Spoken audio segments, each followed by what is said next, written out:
Hi welcome to our channel Siva Divya vlog. இன்னைக்கு நம்ம சேனல்ல நீங்க தம்ப்லைன் பார்த்துட்டே என்ன வீடியோன்னு கண்டுபிடிச்சிருப்பீங்க. டேட் வந்து ஃபிக்ஸ் பண்ணியாச்சு.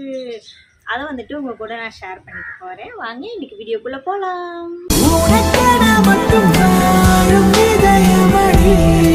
அதுக்கு முன்னாடி உங்க எல்லார்கிட்டயுமே நான் வந்து ஒன்று சொல்லணும்.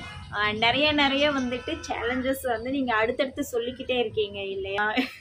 எனக்கு என்ன சேலஞ்சிங் எடுத்து பண்றதுன்னு நிஜமாவே தெரியல. நிறைய சேலஞ்சிங் வந்து இருக்கு.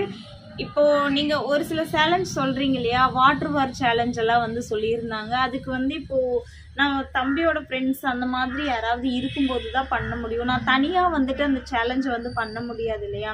இப்போ என்னால் தனியாக என்ன சேலஞ்ச் பண்ண முடியுமோ அதை நீங்கள் என்கிட்ட ஷேர் பண்ணீங்க அப்படின்னா கண்டிப்பாக நான் வந்துட்டு பண்ணுவேன். நீங்கள் என்கிட்ட சொல்கிற சேலஞ்ச் வந்து நான் யாருமே இல்லாமல் பண்ணுற மாதிரி இருக்கணும். நான் நிறைய பேரோட பண்ணுற மாதிரி இருக்குது அப்படின்னா நான் தம்பியோட ஃப்ரெண்ட்ஸு, பாப்பா இவங்கெல்லாம் இருக்கும்போது தான் பண்ண முடியும். ஏன்னா நம்ம கூட விளையாட வேற யாரும் இல்லை இல்லையா? அவங்க மட்டும் தானே இருக்காங்க. அப்போ அவங்க இருக்கும்போது தானே பண்ண முடியும். ஏதாவது தனிப்பட்ட டாஸ்க் இருந்தால் எனக்கு வந்து சொல்லுங்கள். நம்ம வந்து டேட் ஃபிக்ஸ் பண்ணிட்டோம் இல்லையா? ஃபிக்ஸ் பண்ணிட்டோம் அப்படி இல்லை, ஃபிக்ஸ் பண்ணணும். வீடு பால் காய்ச்சி இந்த மாதிரி நம்ம வீட்டில் இருக்கிற முக்கியமான ஃபங்க்ஷனுக்கு வந்து அந்த தேதியில் சந்திராஷ்டமம் இந்த மாதிரி வந்து நம்ம வீட்டில் இருக்கிறவங்களுக்கு வரக்கூடாது. அப்போ தான் வந்து அந்த நல்ல காரியம் வந்து பண்ணணும் அப்படிங்கிற மாதிரி வந்துட்டு ஜோசியர் சொல்லியிருந்தாங்க. நிறைய டேட் வந்து மிஸ் ஆகுது. இப்போ நான் வந்து ஒன்று பிளான் பண்ணியிருப்பேன் இல்லையா? இப்போ இந்த லீவில் வந்துட்டு இந்த டேட் வந்து நம்ம வச்சுக்கிட்டோம் அப்படின்னா இப்போ ஷிஃப்டிங் பண்ணுறதுக்கு ஈஸியாக இருக்கும். ஸோ இந்த லீவில் வச்சோம் அப்படின்னா எல்லாருமே வர்றதுக்கு ஈஸியாக இருக்கும். அந்த மாதிரி வந்துட்டு நான் ஒரு டேட் வந்து யோசிச்சு வச்சுருவேன். அதே மாதிரி இப்போது அவங்களுமே வீட்டில் வந்துட்டு அவங்க வந்துட்டு ஒரு சில டேட்டெல்லாம் வந்துட்டு ஃபிக்ஸ் பண்ணி வச்சுருந்தாங்க. ஆனால் அதுக்கு நேர் ஆப்போசிட்டாக நாங்கள் போய் ஜோசியர்கிட்ட கேட்கும்போது இப்போ வந்து யார் பேரில் நீங்கள் கட்டுறீங்களோ அவங்களுக்கு வந்துட்டு நேரம் நல்லா இருக்கா என்னன்னு பார்க்கணும். அவங்க திசைக்கு தகுந்த மாதிரி தான் நீங்கள் வந்துட்டு பண்ணணும் அப்படின்னு சொல்லிட்டாங்க. ஓகே நீங்கள் பண்ணிக்கலாம், அவங்களுக்கு எப்படி வருதோ அதை பார்த்து அமைச்சுக்கலாம் அப்படின்னு சொல்லிட்டு. ஆனால் அதுக்கப்புறம் தான் சொன்னாங்க இல்லை தம்பி இது பாப்பா அது உங்களுதுன்னு எல்லாத்துதும் வேணும். எல்லாத்துதும் வச்சு நம்ம பார்த்து எல்லாத்துக்குமே அந்த மாதிரி திசைகள் வந்து எப்படி இருக்குன்னு பார்க்கணும். எனக்கு ஒரே ஆச்சரியம், என்னடா இந்த மாதிரி சொல்றாங்களே. நான் வந்து அப்படி நினைக்கல. இப்போ நம்ம ஒரு டேட்டை வந்து ஃபிக்ஸ் பண்றோம் அப்படின்னா இப்போ அந்த டேட்ல வந்துட்டு நம்ம எப்போ வேணா வச்சுக்கலாம் இல்லையா? அந்த மாதிரி தானே நம்ம யோசிப்போம். ஆனா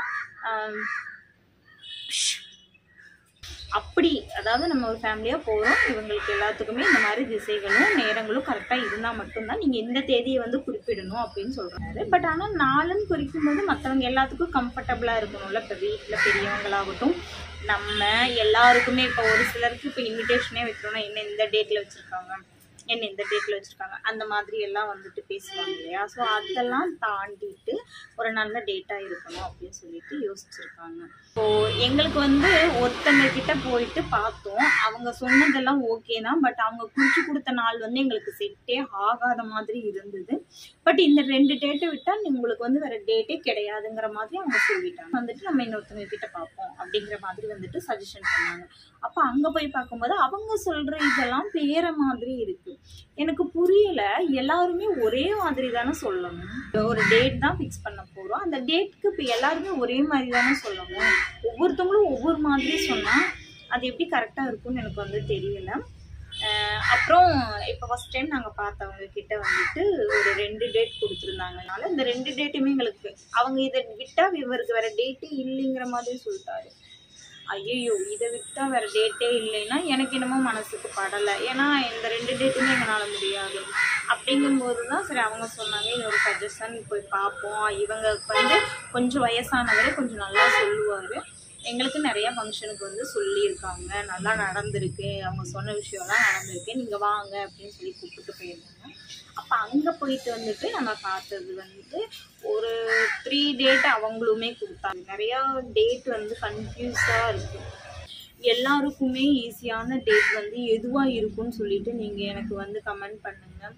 ஏன்னா நாங்கள் வந்து கன்ஃபியூஸ்டாக இருக்கேன். நான் நினச்சது ஒன்று, மே பிறந்ததும் பாதிக்கு மேலேயே வந்துட்டு வைகாசி பிறந்துடுது இல்லை? அப்படி பிறக்கும்போது என்னென்னா ஸ்டார்டிங்லேயே நம்ம ஃபங்க்ஷன் வச்சுட்டோம்னா நமக்கு வந்து ஷிஃப்டிங்க்கு எல்லாமே ஈஸியாகிடும். அதுக்கப்புறமா வந்துட்டு நம்ம ஸ்கூல் அனுப்புறதுக்கு எல்லாமே செட் ஆகிடும்னு யோசித்தேன். ஆனால் இப்போது அது இல்லைன்னு ஆகிடுச்சு.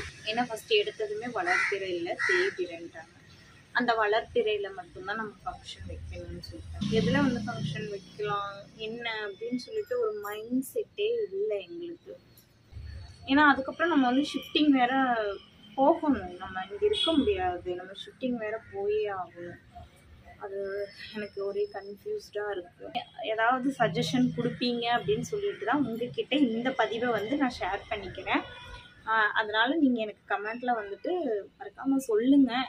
ஏதாவது இப்படி தான் பண்ணணும் அப்படிங்கிற ஏதாவது ப்ரொசீஜர் இருக்கா என்ன, இல்லை மேற்படி வேறு ஏதாவது பண்ணலாமா என்னங்கிறது எனக்கு வந்து தெரியல. உங்ககிட்ட ஒரு சஜஷன் வந்து கேட்குறேன். எப்படி பண்ணணும், என்ன மாதிரியான டேட் வந்து நம்ம ஃபிக்ஸ் பண்ணணும் அப்படிங்கிறது வந்து எனக்கு சஜஷன் உங்ககிட்ட இருந்து கிடைக்கணும்னு நான் எதிர்பார்க்குறேன். நீங்கள் ஏதாவது இருந்தால் எனக்கு வந்து என்கிட்ட ஷேர் பண்ணிக்கிங்க நம்ம கமெண்ட் பாக்ஸில். ஓகேவா? நான் டேட்டோடு வந்திருப்பேன்னு சொல்லிட்டு எல்லாருமே நினச்சிருப்பீங்க. பட் நான் கன்ஃபியூஸ்டாக வந்திருக்கேன்னு சொல்லிட்டு உங்ககிட்ட ஷேர் பண்ணிக்கணும். ஏன்னா அப்போ தானே நீங்கள் எனக்கு ஏதாவது சொல்வீங்க அப்படிங்கிறது தான் எனக்கு தோணிக்கிட்டே இருக்குது. இப்போ வந்து நம்ம ஃப்ரெண்ட் சர்க்கிள்ஸ்லேயும் நிறையா பேசிட்டோம், எல்லாத்துக்கிட்டேயுமே கேட்டுக்கிட்டு தான் இருக்கோம் என்ன பண்ணலாம் அப்படின்னு சொல்லிட்டு. சரி உங்கள்கிட்டையும் சொல்லுவோமே என்ன டேட் வந்துட்டு நீங்கள் வச்சா ஓகேவா இருக்கும்னு நீங்கள் சொல்கிறீங்கன்னு பார்ப்போம் அப்படின்னா நான் உங்ககிட்ட வந்து கேட்குறேன். நீங்கள் சொல்லுங்கள் கமெண்ட்டில் என்ன டேட் வந்து நம்ம வைப்போம், என்ன டேட்டில் வச்சா நீங்கள் எல்லோரும் வந்து கலந்துப்பீங்கன்னு சொல்லிட்டு என்கிட்ட சொல்லுங்கள். சரியா? நம்ம சேனலில் நீங்கள் இப்போ தான் ஃபஸ்ட் டைம் பார்க்குறீங்கன்னா நம்ம சேனலை சப்ஸ்கிரைப் பண்ணிக்கோங்க. கூடவே பக்கத்தில் இருக்கிற பெல் ஐக்கானை கிளிக் பண்ணிவிட்டு ஆல் அப்படிங்கிறத செலக்ட் பண்ணிக்கோங்க. நான் போடுற ஒவ்வொரு வீடியோவும் உங்களுக்கு நோட்டிஃபிகேஷனில் வரும். நாளைக்கு வேற ஒரு வீடியோவில் உங்கள் எல்லாரையும் நான் மீட் பண்ணுறேன். பாய். மறக்காமல் சர்ப்ரைஸ் பண்ணுங்கள். தேங்க்யூ.